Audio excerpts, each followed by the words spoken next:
And welcome to No Dunks, a basketball podcast on the Athletic Podcast Network. I'm your host for today, Trey Kirby, here in the Classic Factory, but joined in the yard by the power of technology by Tass Mellis. I want to say A, just because we're going to talk about Canada, and this is the best Canada moment that we're going to get throughout this whole show, because they stunk! A. Hey. We also got the young Padawan. They all want to know what the kid did. He's making the magic happen. It's Jeshua Kid. Jeshua, what's up, dog? How y'all doing, man? What's up, man? I'm sad. Ready to talk some Olympic basketball, but if you want to hear about all the other sports still going on, make sure to check out Summer of Champions, also on the No Dunks podcast feed. Skeets, Nora, JD broke down day 11 of the Olympics last night. Good one for Team USA. In the athletics ring, Gabby Thomas and Cole Hockenaloogie coming from behind to win the 1500 for the men. That was a thrilling race. And I noticed, Tess, Team USA creeping up both the total medals list, where they've been stuck at the top, and of course the most gold medals list, rendering the question, which way do you order it, completely irrelevant, because USA's at the top no matter what. Yeah. Well, because Greece lost yesterday in basketball, because Canada lost in basketball, I'm American now. I mean, I've got a citizenship, so technically I am. And so it's easy as that. Plus, the Greeks are getting banned in pole vault for doping tests. A pole vaulter getting banned. Although a Greek, this was surprising to me. The first Greek to ever win a swimming medal in the Olympics this year. Isn't that surprising? Greeks like swim. I mean, they didn't get any 2,000 years ago. Seems unlikely to me. Yeah, weird. It must be a modern record. I don't know. That's all right. You can be American, because apparently today I'm Canadian and Armenian, representing the Skeets household. I'm here in the factory right now, and I think intentionally there's not an American flag around. I haven't at least been able to locate it yet. But the disrespect.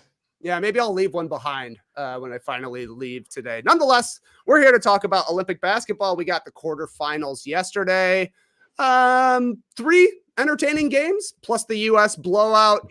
But unfortunately, Tass, we got to start with Canada, because we got our first real upset of the Olympics, as the French national team took down the Canadians 82-73, playing in Paris, got huge games from Gershon Yabusele, Hawks legend Isaiah Cordonier, and longtime thorn in the side of the Americans, Evan Fournier. Incredible game between France and Canada. Tass, take me through watching this one as a Canadian fan. It was hard to watch this game, Trey. The way Canada was being bullied, just being pushed around inside, the 50-50 balls all went France's way. Now, if every dumb person knew that France would be better. I said it 2 days ago. I'm dumb enough to know that after France was embarrassed by Germany, any decent basketball team would be ready for the next game. Then they go to Paris. It's a bigger arena where there are tons of fans that are ready for them and cheering for them. So it wasn't surprising that Canada got down early. They were down 13 at the end of the first quarter.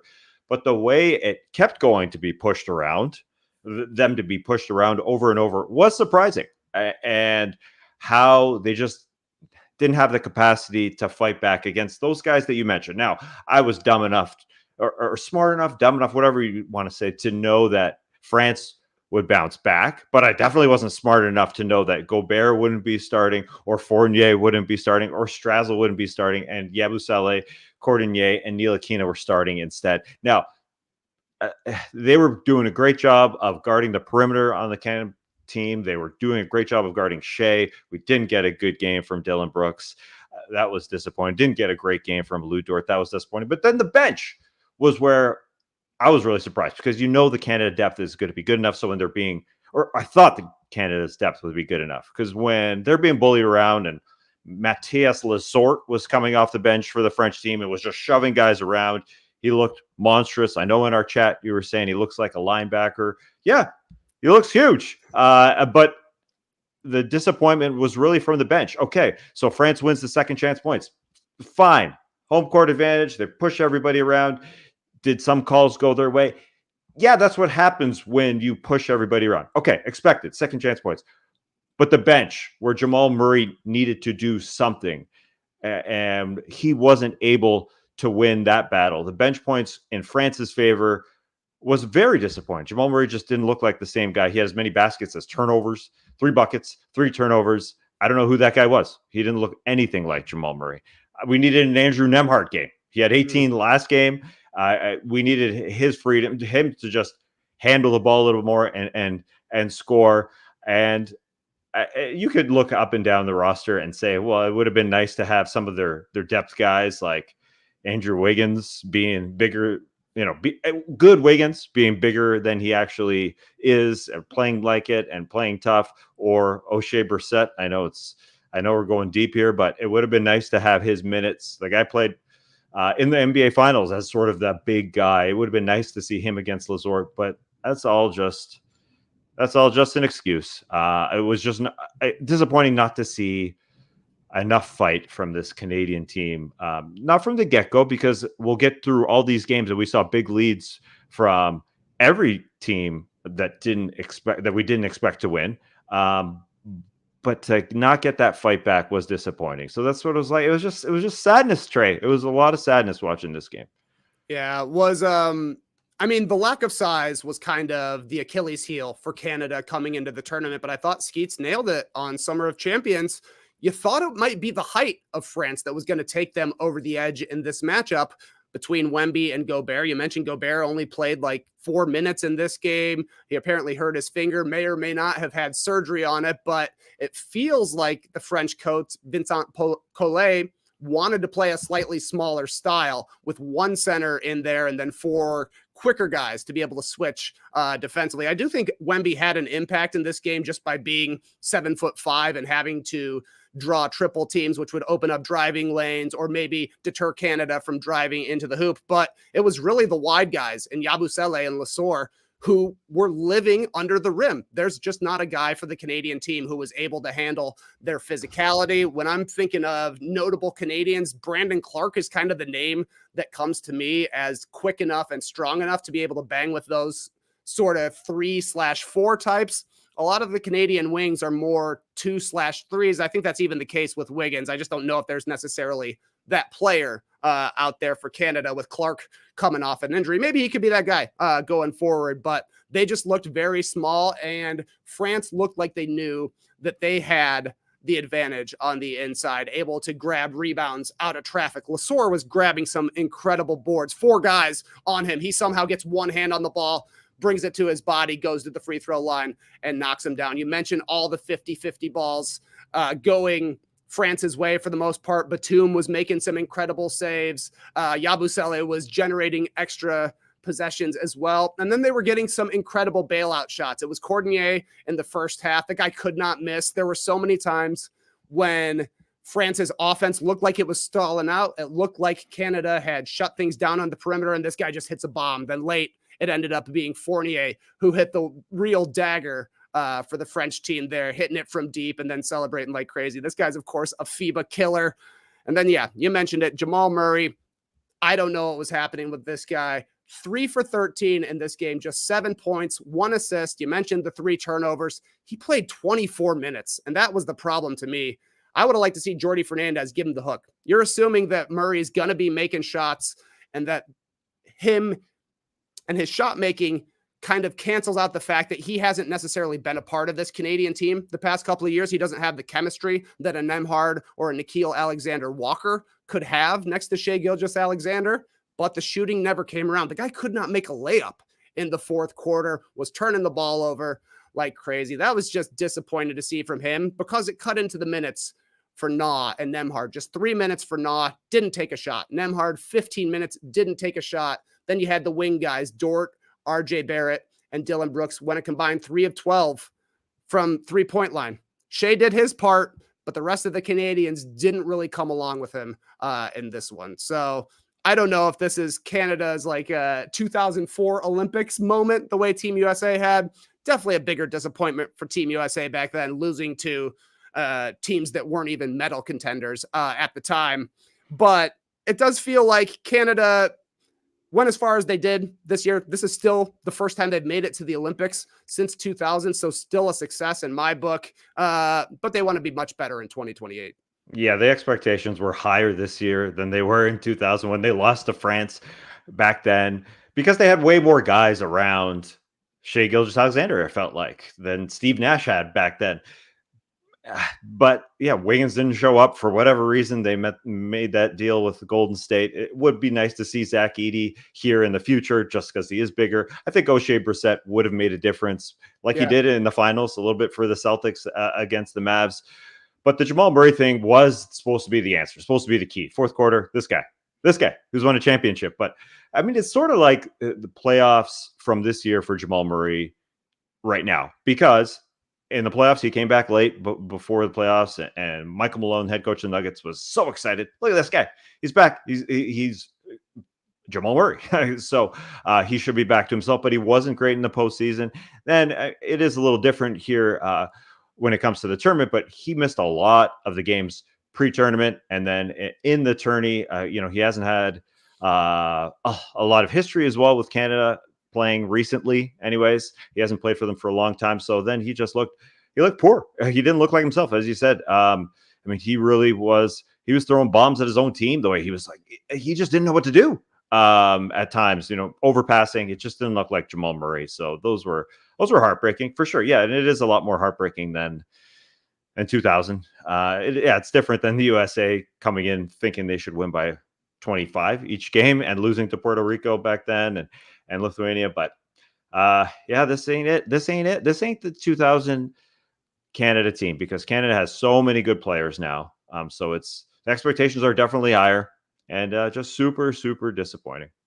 Yeah, I saw Eric Corrine over at The Athletic mentioned that Nash, after losing in the 2000 Olympics to France, never made it back and played in another Olympics game. I don't think that's going to be the case for this Canadian team, but it does feel like for them to reach their final form, to reach their peak, they need to figure out a way for Shea and Jamal Murray to figure out how to play off each other. Shea is going out there looking to score for the most part. Murray needs somebody to create for him a little. I felt like he was just kind of waiting for things to happen. And then when it was his turn to try and cook, he couldn't necessarily get into his bag like he wanted to. So I think there is a level up for those two guys to go playing alongside each other. Ash, what'd you think? I know you were watching this game. We're all pulling for Canada to, at least to make it to the gold medal game where they could lose to the US, but we were pulling for them in this one. What was the takeaway for you? The main takeaway was I was just wrong. Monday show, I come out here talking about Canada. I'm like, well, of course they're the favorites. They should be the favorites. They have SGA. They have a whole thing. And then at the end of the conversation, we mentioned Jamal Murray. And I was like, hey, it's Jamal Murray. He is a champion. He's got to show up at some point, right? He can't just continuously play bad over this entire tournament. Well, I was wrong. He comes out, he stinks it up. Like you guys are talking about, what is it? Is it just because he came in and he was a little bit injured from the playoffs through the summer to now? Is it the chemistry? Is it all of the above? We don't necessarily know, but he just did not look great at all. He looked really bad. And then, if you didn't watch the game and you come in, you see France wins, you're probably like, oh, well, Wemby just dominated the whole game. Of course, he had his fingerprints all over the game. But you guys are right. Like it was Fournier, FIBA Fournier at the end of the game. It was Courtenay. It was Yabusele. All these other guys that I don't even know if we mentioned them in our preview on Monday either. No, that just showed up because they hit shots. They were ready to go in front of the home crowd. Had to defend the home court as if it was playoff time in the NBA. They're just ready to go. And I don't know. It was just really disappointing to see all the guys come out for Canada and not be able to help SGA at all. Like RJ Barrett played okay, but the rest of the guys, all the ones that we've raved about through the tournament, just saying, even Dylan Brooks, hey, look at Dylan Brooks. He's playing well in FIBA basketball. No, nobody showed up. So I don't know. I don't know what the problem was for Canada. Yeah, we do need to mention RJ Barrett because he did carry forward what he was doing in group play. He was awesome in group play, and he was really good in this game, and he was being that perfect complementary guy. It was just weird to see this offense get pretty stagnant around Shea. And Shea was good, but obviously the French defense going a little bit smaller, even though it was Gershon Cabous-Sele. I mean, that guy is monstrous. That guy is huge. I like 6'8", 260. He couldn't do what he did yesterday for Boston when he was back in the league. So he's moved on. But man, the perimeter defense was great by Cordonier, by Kabusele, by that team was just Kabusele. They were That's too cooking. good, man. Yeah, there's lots of butt watching in this game. The butt didn't look as big in the white shorts. I will say. But man, that guy was awesome. They were all awesome. That guy was awesome. And I also feel like Kabusele had a grin from ear to ear for 95% of this game. There were some moments, mostly when RJ Barrett started cooking in the fourth quarter, where it got a little closer. And Yabusele went to like a stone face for a while there, but then he hit a big three from the top of the key, and it was grin mode from there on until Fortier hit one. Yabusele was awesome to watch. There was that play where like they were just overplaying Wemby, so it ended up being Dwight Powell caught him on the perimeter. Just a quick blow by for a two-hand dunk. The guy didn't have a ton of moments in the NBA. I am most familiar with him from the picture from his time with the Celtics, where you are looking at his gigantic caboose, but they say listed at 6'8", 260. During the game, they were saying 6'8", 271. If he doesn't make it back to the NBA, he can at least play left tackle. That guy, what a beast. What a beast. Really disappointing, Jamal Murray. I know we mentioned him at the end of our preview. I thought just watching his last game against Spain where he hit 2 baskets, I started to believe, maybe just because I'm just optimistic, but seeing him score 4 points, I thought, okay, here it comes. And I just wonder what happens with the contract extension that he's eligible to sign. Like, what are they going to do? Are they just going to go, here you go, here comes the truck? You want us a championship along with Jokic, and like it has been rumored to be ready for him to sign. It sure feels that way, but I mean, he really hasn't been great for the last couple months, and maybe it is an injury, and maybe that's it. But it just was really weird to see Jamal not being able to just do his thing in the fourth quarter. I guess it's the body just not being right, because that really did not look like the capable player he is. It looked the opposite. I mean, it really just looked like he was just stumbling and bumbling out there. Yeah, he looked like he was guessing, but I assume we will see Canada back in the Olympics in 2028, though I assume they'll have to qualify for it as well, just like they had to do going through this time. The only other takeaway I got from this game, I heard Nora talking on Summer of Champions that she was recording skeets throughout the game, assuming Canada was going to be making a comeback in the fourth quarter, and they did get it a little bit closer. Obviously, the comeback didn't end up paying off. So somewhere out there's a sad Skeets cut that he said, we got to wait a little bit before it gets dropped. But I'm looking forward to seeing that one, because that guy was talking so much trash to me about Canada beating the United States in the B-team tournament, you know? The trash talk, didn't he? Yeah. Real early with that. Yeah, I'm looking forward to seeing that. But still a fun game between these two. Isaiah Cordonier, he's back, baby. He looks completely different than when he was drafted by the Hawks. I thought he was going to look like Kelly Oubre Jr., and now he looks like Mike James. Never expected that. Maybe the game of the day, though, was the Serbian team going past Australia thanks to Nikola Jokic in overtime. Ended up being 95-90. For me, game of the tournament so far. Australia gets out to a huge lead. They scored 20 straight in the first quarter, had a 24-point second quarter lead. But I couldn't believe I got a chance to say first half leads aren't real at the Olympics. Very rare. Serbia storms back in the second half behind Jokic, making plays, grabbing offensive rebounds. They take a nice lead, but the Boomers aren't done. They're down 7 with a couple of minutes left, but Patty Thrills comes through with the Mills magic, hitting the midi with 2 seconds left to force overtime. In overtime, however, Serbia had Nikola Jokic and Australia didn't. With Australia up 1, just under 2 minutes left, Jokic blocks Patty Mills' shot off the rim. Jokic then turns the ball over, but gets back and gets the steal off Patty. He follows that defensive play up with a hook over Dwap Reith.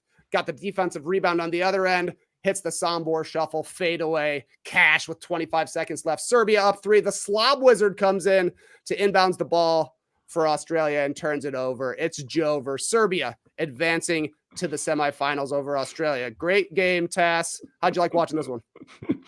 It was fantastic. I can't help but laugh at Josh Giddey's nickname of Slob Wizard. That was an incredible game, period. You're totally right. game of the tournament to watch Australia come out and hit 16 of their first 19 shots to go up 24 points at some point. But Serbia getting great performances aside from Jokic and Bogdanovic. Names that we didn't say when it came to the preview. To see guys like Avramovic, Dobric, Guduric, and Micic.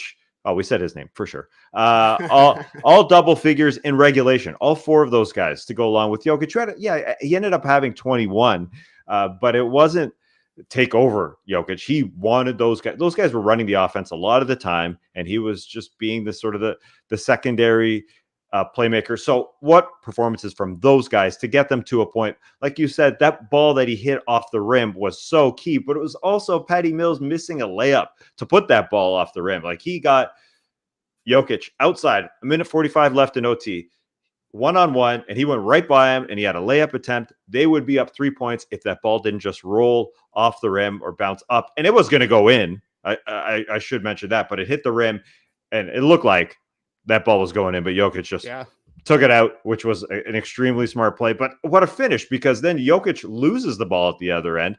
Patty gets the steal. Then Patty at the other end loses the ball. Jokic gets the steal. Then he hits that beautiful hook shot. Then he hits a fadeaway, and it's a 3-point lead for Serbia, and all is done. So it was just an incredible game both ways to watch for 48 minutes. No, not 48, 45. I guess this was the first overtime game in the Olympics this year. We had France versus Japan went overtime as well. Oh, because of the 4-point play. For sure. Play, yeah, that's totally true. Amazing. I mean, this was just so fun. Period. I like to see Patty Mills. Throwback Patty. This was incredible, man. That guy could not miss a shot in the first half. And you could tell that he was feeling it too, because some of the shots he were taking, defenders draped all over him, fading away, having to put a ton of arc on the ball. Knocked in he finished with 26 points. I believe Giddey finished with 25. Yeah. Both of them had moments where they looked unstoppable and then moments where they just could not get their offense going. As a definite tale of two halves kind of game, because in the first half, Serbia was turning the ball over like crazy, generating wide open 3-point looks that they couldn't knock down, which is then leading to runouts for Australia in transition. And that's really where they thrive. In the second half, it was Australia turning the ball over all the time. Serbia then starts making their 3-pointers, which turned the game into more of a half-court game.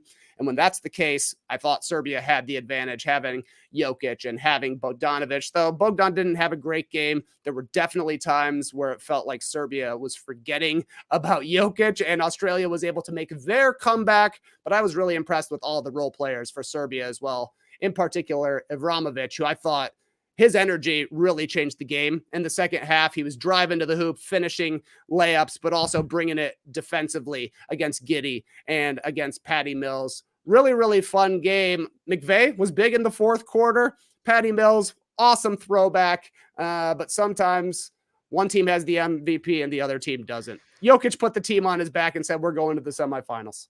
Yeah, he made enough of those plays at the end there, and Patty missing that layup hurt. I thought Patty was going to slow down at some point in this game because he is 35. He's turning 36 soon. And to see him hit his only shot of the fourth quarter, ending up tying this game to send it to overtime, it was freaking ridiculous. That was such a great shot. He took his time somehow. He's kind of lost the ball right before the buzzer went off, and he bangs it home.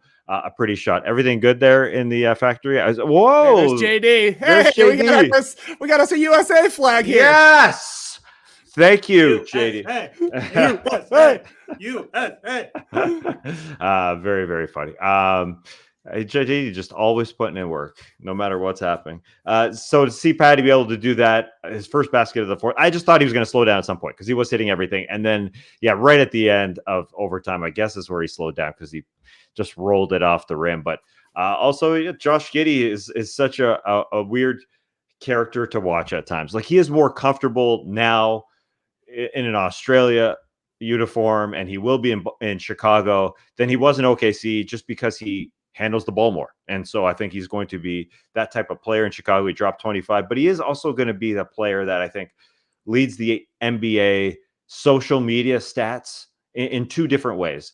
Like sensational moments, like he hit that one-legged shot with a couple minutes left in regulation. Tough shot. Yeah, tough shots, but also what the moments. There's going to be a lot of those moments for Josh Giddey. He had 7 turnovers in this game. That first one, like a minute in, he fell down and the ball went out of bounds. So there's going to be both of those that he's going to lead the stats on social media. He's going to be doing that. He does both. And really, I didn't know like all these floaters were going to go down after down, like every single one. It felt like for Josh Giddey. So there was lots of good things for Australia. That was such a great performance. I mean, we talked about this team as a potential medal team a little bit, but Serbia obviously is neck and neck with them. So this was awesome to watch. Yeah, it was really fun. Giddey was hooping, and then there were a lot of times when he was the opposite of hooping. I guess he was pooping. But Ash, you see Bogdan Bogdanovic go off in this Olympics. You see what Patty Mills can do. Could the Atlanta Hawks have the best FIBA basketball team in the NBA right now? Well, Patty left the Hawks. Patty left the Hawks. He went to the Heat, but Bogey, we were big Bogey believers down here in the A, so got to keep him on the squad. But don't forget Josh the Dyson, Giddey, I think I saw what. Don't forget the Dyson. The Dyson Daniels, man. Don't forget the Dyson. Forgot He's going to do some good stuff, some weak side steals. Like, that's what the Hawks need. He's just going to be playing defense all year long. They definitely need defense, but boy, we can talk about the Hawks all day. But I think I saw Zach Harper tweet, Josh Giddey and Josh take it away. Funny tweet. Just because you're right. I mean, of course, Patty Mills is a story for Australia, but Josh Giddey, even though the turnovers are also a story, like huge imprint on the game, obviously. Like they don't have the lead. They're not even in the game after they lose the lead in the end of the game if it's not for Josh Giddey, I believe. So, you got to kind of give him his praise, but you're right. He gives it right back with turnover after turnover, even the inbound play at the end of the game. It's like, what are you doing? Just not even a great. Got to get a shot up. Yeah, I don't understand what was happening. I just kind of feel bad for the guy because Australia, I think we talked about it on Monday's show, is just I thought they were just a bit deeper, a more complete team all around.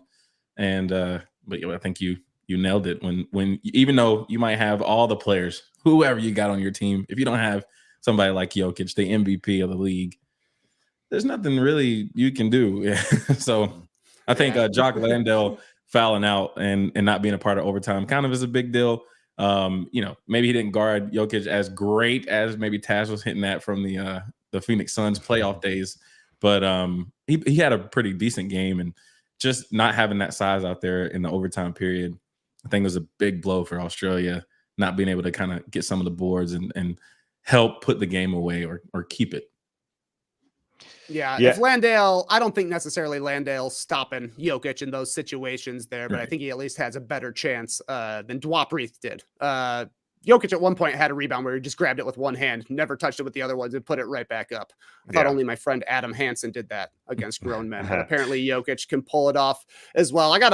I can't really drag Giddey or Patty Mills that much for this one because they really carried this Australia team. I guess they combined for 51 of their 90 points. They were generating the majority of the offense for this team. And with Landale not being able to produce like he has so far in the Olympics, great game for Australia to keep it close. But man, they got to be kicking themselves. 24-point lead in the first half. And it was almost gone. It was gone by like the third quarter, right? Like in the middle of the third quarter. That's a pretty quick way to make back 24 points in a FIBA game, especially. Anything else from this game, guys?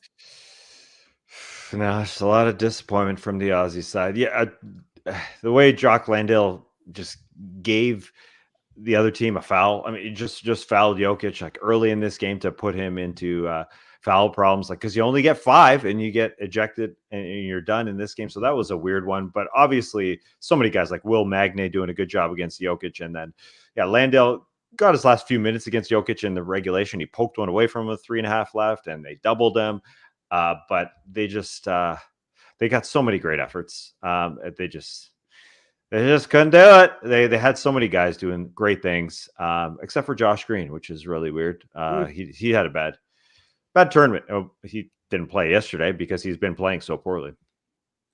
Yep. But now that we got the USA flag, we can actually talk about Team USA, who took care of business against Brazil, had a 12-point lead at the end of the first quarter. Brazil got it to 8 in the second quarter, but Team USA stretched it out from there for the 122-87 victory to advance to the semifinals. 18 for Devin Booker, 17 for Anthony Edwards, 14 for Joel Embiid in just 12 minutes. Kevin Durant became USA's all-time leading scorer. LeBron got 4 stitches on his face, and I turned this game off after 3 quarters. How about you, Tess? Yeah, totally. This was totally I'm done game. This was the least exciting game of all 4. Before the tournament, all the talk was, is this team or the dream team of 1992 better? And the main argument was, well, the dream team was playing teams that just weren't developed, weren't as strong as they are now. And that is totally true. But now watching this team winning games by nearly 25 points, that's a heck of a number, a heck of a difference thus far. 2 to go, which will be the tougher ones. And I know the dream team won by about 44 points per game. But yeah, the rest of the world has gotten better, but the USA was just ready in the first quarter. I'm sure they knew that Serbia was down 24 earlier in the day. Canada was down 19 earlier in the day. Germany was down 12 earlier in the day. No problem. They those teams had to come back, and US just came out in the first quarter and said, we ain't doing that. The 3-point shooting was awesome, being able to shoot like nearly 50% from 3. And if they can do that, like they did coming into this game, what is the other team gonna do? That really the headlines are, as you just said. I mean, the exciting things to talk about are LeBron stitches, unfortunately, for that old guy running the point. This guy is their point guard. He's 39 freaking years old. He's playing against Brazil's Marcelinho Huertas, who's 41. That's 80 years starting point guards, really, head to head. Those guys, LeBron, he was asked about it after the game. He just said, I'm ready to play the semifinals, man. We got to go win that gold. So these guys are just focused to win it. And that's why they destroyed Brazil. Although it was nice to see Bruno score 24. That was good for him. Yeah, I couldn't tell. I saw some reports saying that Bruno scored 24, but the box score says 30, and some other reports scored 30. And like I said, I turned it off after the third quarter, so I don't know how many he ended up with. But Bruno was the only one really doing anything for Brazil. He's only 28 years old. I wonder if a team in the NBA decides to take a chance on Bruno Caboclo, because he's solid. He's in the prime of his career. Right now, he can score inside. He hit some 3-pointers in their last group play game. I don't know if that's necessarily a strength of his game. We're going to get to a top 5 here in not too long, but I'm thinking the next top 5 tests will be former NBA players who deserve a second shot because they've improved playing overseas. I would say Bruno is in the mix. Gershon Yabusele, I think, has to get a phone call from somebody.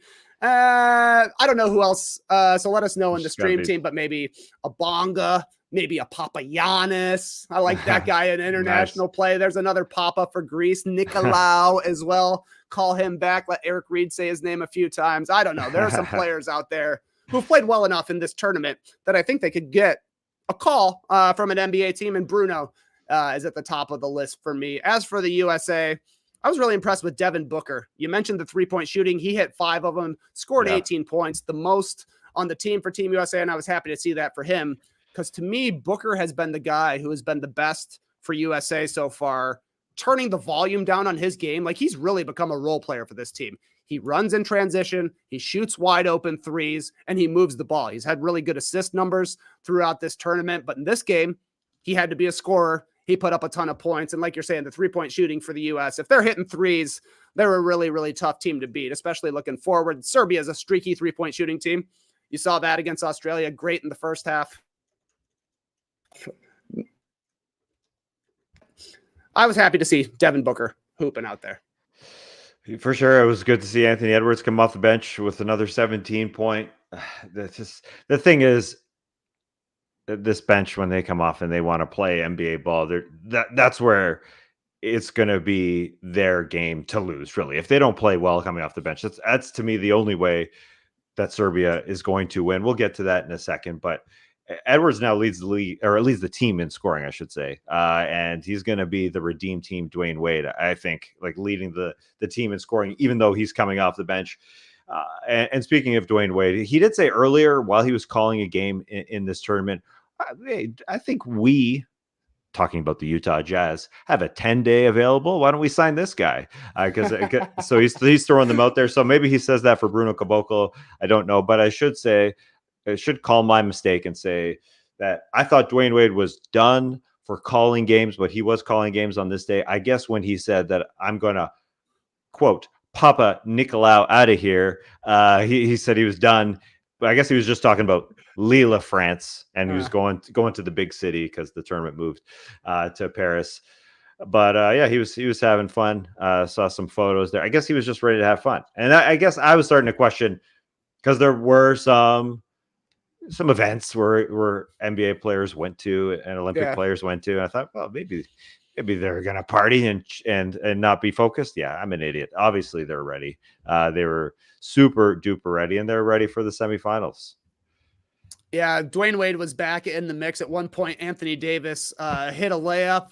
Dwayne Wade calls out jelly. It was a pretty fancy layup, you know? Yeah. So then they started talking about if him and Noah Eagle preferred strawberry or grape jelly. Noah Eagle, he's a strawberry guy, but Dwayne Wade was raised on grape. They were talking about this, and my girls were like, why are they talking about food right now? It wasn't even that big of a blowout at this point, but you could tell which way it was trending. I thought that was hilarious. Tass, Asher, you guys strawberry or grape guys? Here's my hot take. I'm not a big jelly fan. This guy hates jelly? Yeah, not a big jelly guy. Peanut butter and honey sandwich for you? Never really ate peanut butter and jelly, and I mean, I like some peanut butter, maybe with like a Reese's or something, or a peanut butter cracker. Okay.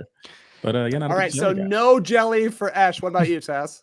Yeah, I'm the opposite of Dwayne Wade. I think it sounds like he's always had grape growing up.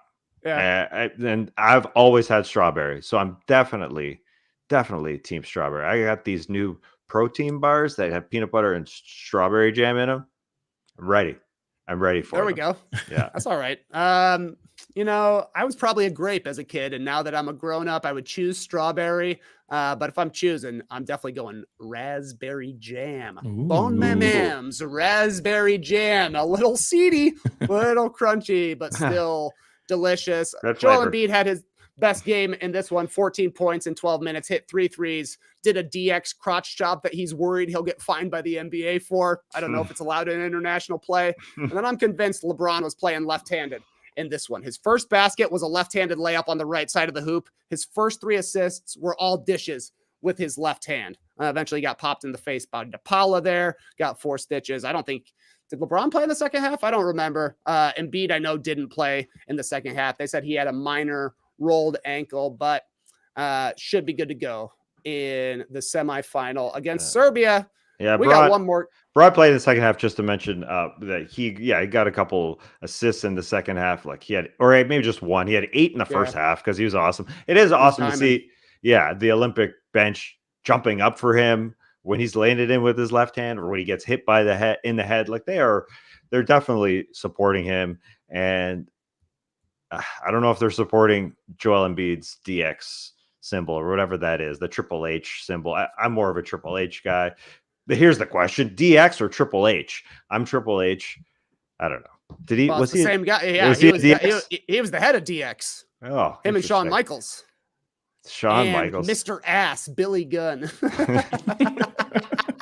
That's a good nickname. They were calling Gershon Yabusele the dancing bear the entirety of this game, but I think Mr. Ass would be a good nickname. Totally. For him as well. It was hilarious to see Joel Embiid doing that thing that he usually does in the NBA in the Olympics, because everybody boos him and he's just ready to do it. Asia Wilson was great. Her reaction, she's sitting courtside, her reaction to Joel Embiid. Oh my God, what is he doing? Joel Embiid's got his family in the arena who was cheering for Brazil, apparently because his wife is Brazilian.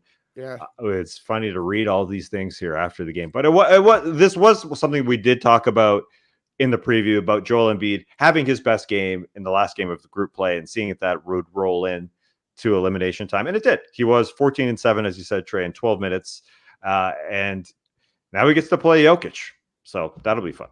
Yeah. Need his best game of the entire season, the entire Team USA season, I think, in the semifinals. But we got one more quarterfinal game to take care of. It was the early bird special. Greece gets out to a double-digit lead against Germany in the first quarter, but then the German team locked in and locked down, holding to Greece to 15, 16, and 11 points in each of the last 3 quarters as Germany advances to the semifinals. Tass, did you follow through on your pledge to wake up and watch this one? Oh, damn right. There we go. Yeah, it was wasn't too hard to get up for this Greek team in their final game. And check out those beautiful blue jerseys. I gotta check where they sell these things if I can buy one, because they're hard to get, at least according to Brian Windhorst at the Hoop Collective. He was doing a merch report from at least the Lille games in France and said all the merch there is trash. You can't get team gear, so you might have to hop on Nike.com or something like that. I don't know.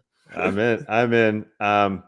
It was great to see the Greeks get out to that double-digit lead to start, and they started a new guy in Mitoglu who was trying to slow down the Germany team. They knew that they had to just lessen the possessions a little bit and play a little bit bigger. And him and Giannis were, passing it, the little interior passing for them.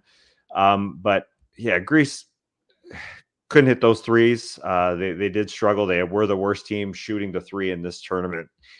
They do need some guard help. It would be great to find somebody to help out Giannis. It was just a little disappointing in the end. But the German team just showed up, and they had guys coming off the bench like Nick Weiler-Babb. I didn't think I'd be saying that, but he splashed that 3, the drive. I mean, he barely scored the last 2 games, but was really key in this game. You see teams doing that. So I know us are doing our research like we're Mike Krzyzewski, like number 8 passed it to number 12. Like maybe we don't know every single name, but I'm sure the coaches now are, because you got like Isaac Bonga playing really well. He's a guy who should be getting another contract in the NBA. Yep. I mean, he's good. He started the second half for this team. Yeah, they were beautiful. They're a really good team. And I know Franz, he was struggling shooting threes, but he splashed one home, 21% coming in. But then he hit that big one because they just hit shots. They hit enough shots from the perimeter. And I know Greece hit a few of those, like Nick Lathis splashes 3, but they need some guard help for Giannis in this tournament and in this particular game. So nothing unexpected in this game. Germany is just a damn good team, like we talked about. They just play their roles really well. Germany knows exactly what they're doing. They've been together with the same team for a long time. They, to me, are the 2008 Spanish team, a team that is oddly enough led by 2 brothers as well, that has the continuity together, has the roles, has the size, knows how to play FIBA basketball. That's why they've been so good so far in this tournament. Franz had an awesome game, 18 points. You mentioned he hit a 3. I loved his celebration. He came back and pulled his shorts way up to show his thighs. Really? I love doing that. I didn't notice that. Yeah, like hiked his shorts up and showed his spandex. Yeah. Very cool move. Hasn't shot the ball well for a year. Basically, I think he was 1 for 6 from 3 in this game. But when you finally knock one down, shout out to Johan. We want to see those thighs, man. That's all I got for Germany. You like that celebration? I like new celebrations. Mondo Duplantis did the Turkish sharpshooter celebration after winning his gold medal in the pole vault. Isaac Bonga, I love his face sucker celebration for 3. And now pulling out your legs. What a weird celebration, but works for me. Franz looks good in this one. He's too quick for the big guys, and he's too tall for the small guys. He's a walking mismatch out there. But we do have our semifinal bracket set.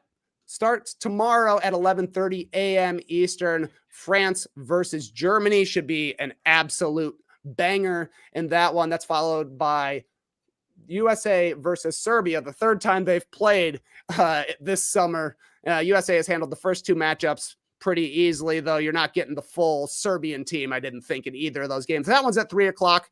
Both those games are available on Peacock, and I think they said USA Network as well, if you're a cable watcher. You got any thoughts on the semifinals, Tess? Well, from Germany and France, as you just talked about, Franz Wagner, I think is going to be guarded a lot by Nicolas Batum. Batum did a great job against Canada. and he can do a good job against Dennis Schroeder because he did a good job against Shea. But I think taking away Franz will be his task. I wonder if they go back to starting Gobert and Wemby versus Tyson, Voigtman, TBD. But Germany smoked them in the first round. Their last game, Germany really destroyed France. So I wonder if France just has a bounce back because of that. But I think Germany wins just because they're better. I think they have Yeah, I'm with you. they have more depth to me in the way they play. So yeah, I've got them. And as far as the Americans go, I am looking forward to that matchup. I said about Embiid versus Jokic because we loved it in the NBA. Now we get to see it in the Olympics. And then when Embiid goes to the bench, oh man, they throw out Anthony Davis, who has to guard him as a starter for the Lakers. Now he can be off the bench. I'm sure Kerr's going to start Embiid. And then, yeah, bam. So really it is on Jokic and the bigs of Serbia to get more possessions. They got to outpossession the Americans, more boards, and bang threes. Although Serbia hasn't been incredible shooting the three ball, 32%. So that's the answers for me.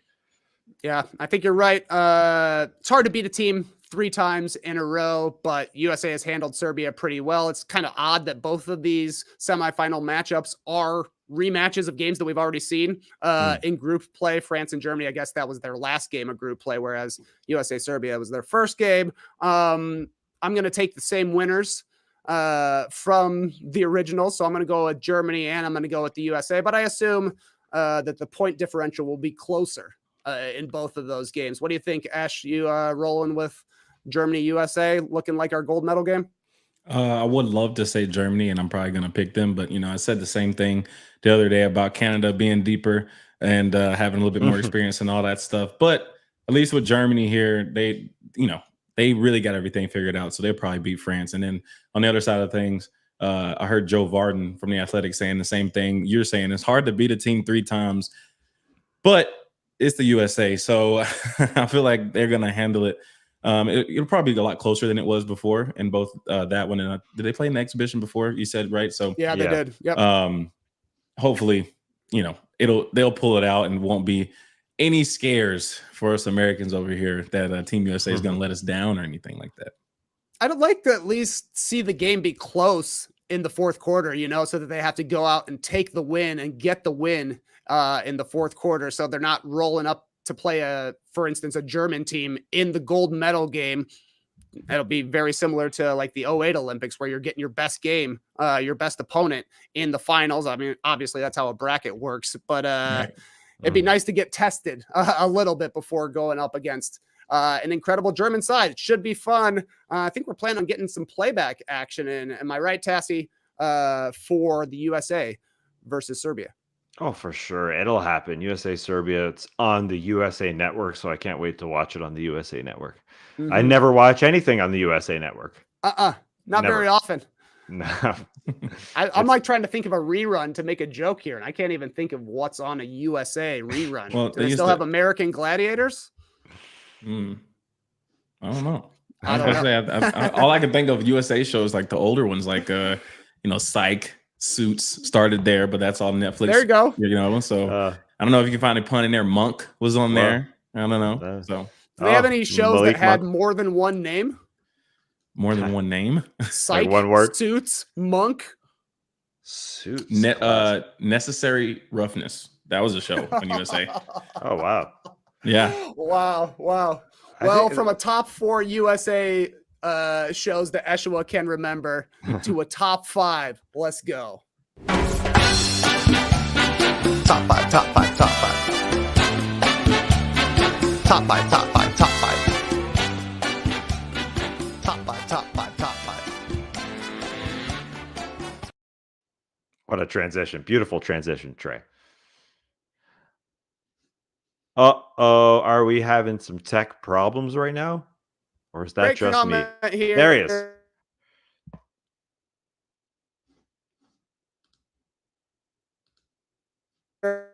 From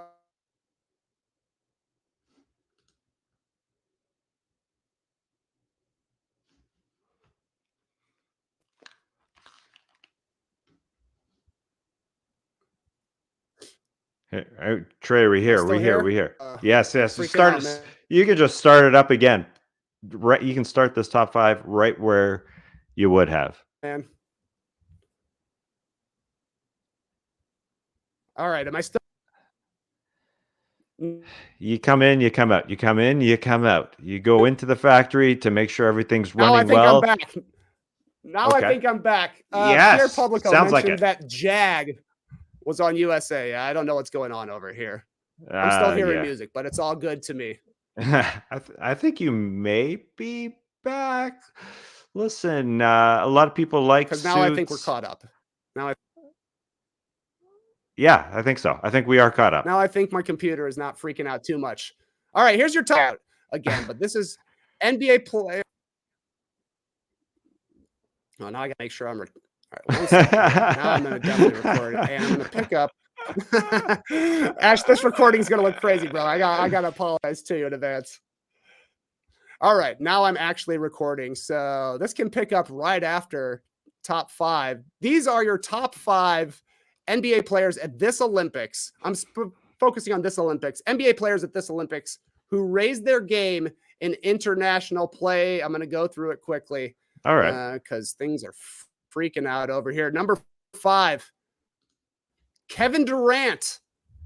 This one's kind of tough since he's, probably a top 20 player all time in the NBA, but he is the United States' best Olympics player, which therefore might make him the all-time best Olympics player. He just passed Lisa Leslie last night to become Team USA's all-time leading scorer, regardless of men's or women's basketball. He's got a chance to become the first man with 4 gold medals playing basketball. He's 8th all-time in NBA scoring, and I like this, Tass. He's 8th all-time in Olympic scoring as well.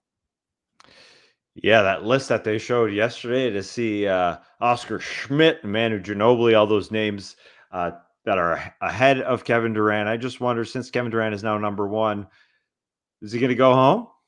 Or is he going to play in the semifinals and the finals? Or is he just going to go chill? Because Kevin Durant's just so damn good. It was awesome to see him come off the bench. He came off the bench in that first game and splash and didn't miss. And Steph freed him for that shot before the half. Was Steph's screen moving? Yeah, maybe a little bit, but Kevin Durant is just so damn good. He's just, it was amazing to see him come off the bench. Like, this American team is just too damn good. At number 4, Evan Fournier. Wow. I said all along on all these podcasts that I had Evan Fournier fear because he dropped 28 on Team USA in the opener to the Tokyo Olympics. And now Canada has their own Fournier moment. I will add that Evan Fournier has got to be one of the worst players to see cook your national team, because the guy doesn't even have an NBA contract right now. He's like barely hanging on as an NBA player, but he is incredible playing for the French team. The 4-0 gets hot. It was amazing to see him come off the bench against Canada and splash that deep 3. It looked like the Knicks threes that he hit when he got super hot. Yeah, it wasn't a very long run, but he had that incredible game. However many he scored, he just got super hot. So it's not surprising when you see it, like you just said. But at the same time, yeah, he doesn't have a contract. Very weird, but he also gets super cold. So it kind of does make sense. Yeah, you can you live with it in FIBA, but in the NBA, you're like, there could be another guy out here. But France, you can count on Fournier to hit a big shot when you need him to. At number 3, Bogdan Bogdanovic.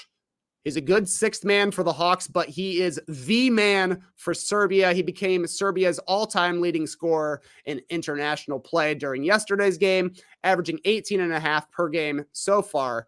This is his best, and his best NBA season was last year scoring wise. He got up to 16.9 points per game. Bogdan Bogdanovic, number 3 on my list.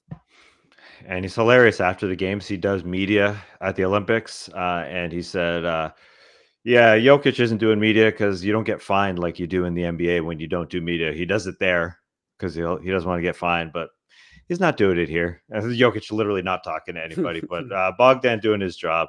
A couple more years with the Hawks on his contract. And, I don't know what the Hawks are going to be doing this next year, but he's a guy that every team would love to have.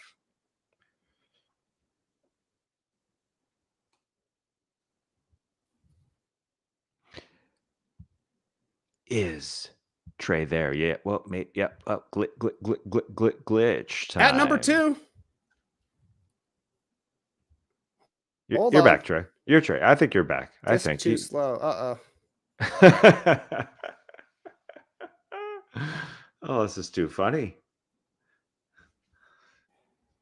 Listen, there's technical issues. I see it on NBC. 2. What is going on? Okay, you're sort of back. At number 2, it's Dennis Schroeder.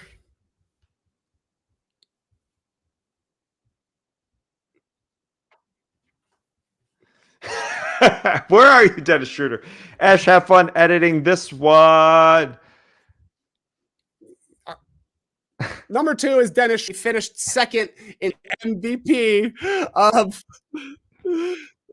Oh yeah, this is going to be a disaster. But I'm going to just record everything for Jeshua once again in my That's nice top of you. 5. But Dennis Schroeder, number 2, the guy plays with the same swag in the NBA and in FIBA basketball, but it just hits different for this German team. Listen, I am looking forward to watching him in the semifinals as we record this the day before, because I wouldn't be surprised if he drops a 25er. Why would you be surprised? I do think the French are going to throw lots of bodies at him, including Batum at times, but Dennis Schroeder is deserving of number 2.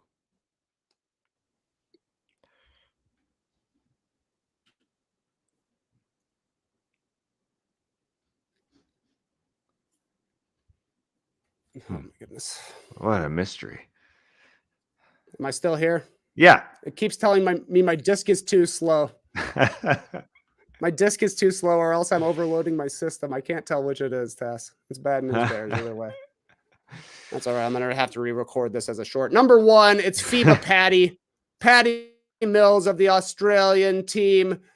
A beloved teammate, a fan favorite in the NBA. He won a title with the Spurs in 2014, but he is basically Michael Jordan when he plays for Australia. He scored the 5th most points all time. That's second for the Australian national team. Andrew Gaze actually is the second all-time leading scorer in Olympic basketball.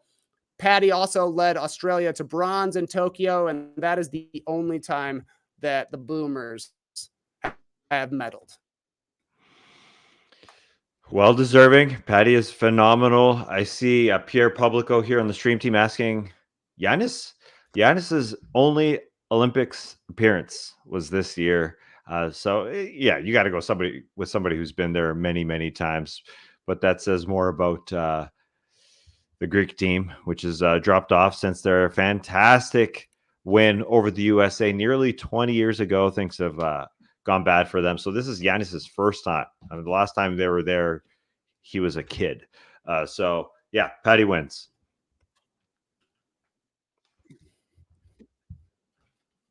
All right, that's the top 5. If you somehow made it through this, honorable mentions go to guys like Billy Hernan Gomez, Josh Giddey. I forget who the other people in my notes are because I don't want to open the tab because I think it'll make my computer freak out. But there are others out there. And if you made it through this segment, blessings to you. We got one last thing to talk about, Tass. I don't know if we're going to be able to get through it, but according to Tony Jones, Anthony Slater, and Shams Charania of The Athletic, Lauri Markkanen is going to sign a long-term contract extension with the Utah Jazz, but he did not sign it on August 6th. That is yesterday, Tuesday. He could sign it today, the 7th, on Wednesday, or sometime later on in this week or something like that. Doesn't really matter at this point. The main thing is that he's going to get a 5-year, $200+ million contract. Will be the biggest in Jazz history, and because of the timing of when he's signing this deal, it means he's not going to be eligible to be traded during the 24-25 season. Kind of a no trade clause for 1 year for Lauri Markkanen. This is what you thought was going to go down, Tassie. Yeah, at first I thought, why would they do this? Why would they try and fight against an incredible Western Conference? Because we know with Lauri Markkanen, they're going to be at best, at the very best, a 500 type team. But there's so many good Western Conference teams, so many that they weren't going to be even a play-in team with so many good Western Conference teams. But then I thought about it and I thought, well, because there are so many good Western Conference teams, maybe there comes a day in a year where those good teams say, you know what, we want to get rid of our great players. And maybe that's the day that Danny Ainge says, we'll take him to pair with Lauri Markkanen, and they'll be an incredible team. Because I say that because if you look at the Western Conference, it's going to be so freaking hard with OKC, with Denver, with Minnesota, with Dallas, with Phoenix, with New Orleans, with Sacramento, with Golden State, with Houston, with the Lakers, with the Clippers. It's going to be hard, but I mean, those teams are getting older. Maybe there is a day when Rob Pelinka says, you know what? Anthony Davis is available, and maybe the Jazz want to sneak in there. Maybe there is a room for them to pair Lauri Markkanen with somebody. So at the same time, Danny Ainge is not trading him this year, where they probably will want to be bad for Cooper Flag, and they probably will be. But at the same time, and maybe it's next year where they can go in any direction. Lauri Markkanen is still tradable next year, as you just said. As we recorded this, he just signed his contract, so he is not going to be traded this year. But there may come a day where this trade is definitely acquirable. I think somebody would want this deal.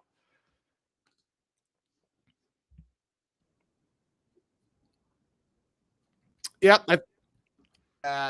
If Markkanen signed his extension, he's actually going to be slightly more valuable as a trade asset. Obviously, that's not going to be the case for this season, but he's still young enough, such a good player that seems like he fits with a lot of different teams that I assume come next summer we'll hear some more Markkanen trade rumors. But from his perspective, he probably didn't like being on the block, being shopped last trade deadline.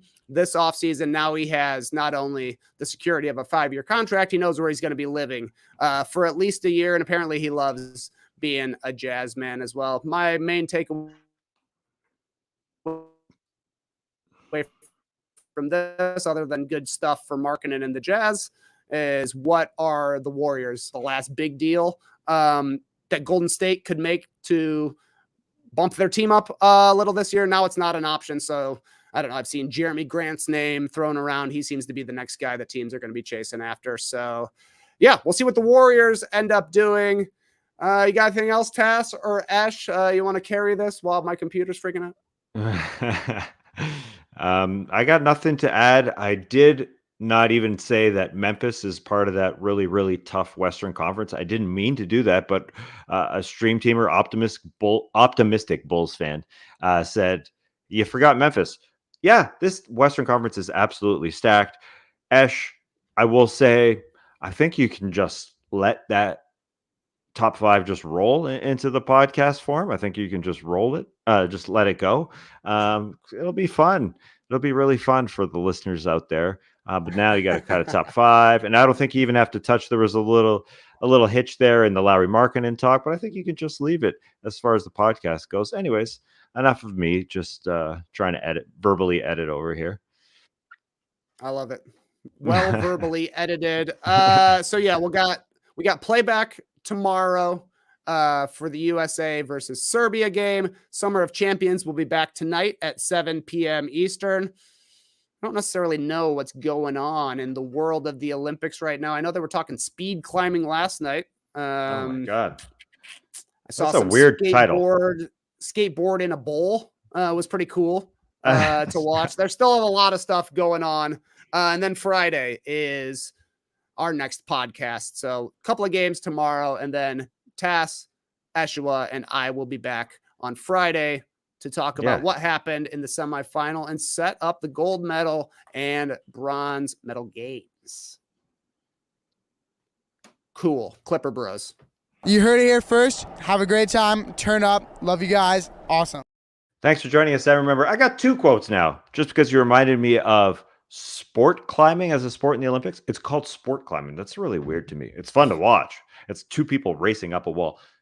in the race version. There's another version. Anyways, also my other quote: the 3x3 ball looks like they're playing with a volleyball to me. It does. That's weird. It does. Yeah. Embrace the USA, people.